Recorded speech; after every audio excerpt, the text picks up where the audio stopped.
ذاکر اہل بیت علامہ شہنشاہ حسین نقوی اور ان کے بھائی مولانا اون نقوی کے والد سید عابد حسین نقوی عاطف الوری انتقال کر گئے۔ وہ بڑے شاعر تھے اور اہل بیت کے مداح میں سوز و سلام پیش کرنے کے حوالے سے عالمی شہرت رکھتے تھے۔ اس محرم الحرام میں ان کی طبیعت کچھ ناساز تھی، جس کی وجہ سے وہ مجالس میں شرکت تو کرتے تھے مگر سوز خوانی نہیں کر پاتے تھے۔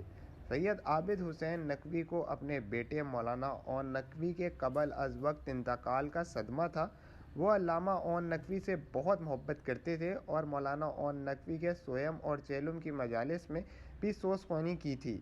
سید عابد حسین نقوی کی نماز جنازہ رضویہ سوسائٹی کی مسجد میں ادا کی جائے گی، جس میں ہزاروں افراد کی شرکت متوقع ہے، کیونکہ لوگ ان کی سوز خوانی اور شاعری کے مداح ہیں۔ رضویہ سوسائٹی کا امام بارگاہ گولی مار چورنگی کے ساتھ ہی واقع ہے اور عاطف الوری مرحوم کا گھر اس امام بارگاہ کے بالکل سامنے مولانا انیس الحسن پارک کے ساتھ جڑا ہے۔ محسن رضا، زبر نیوز، کراچی۔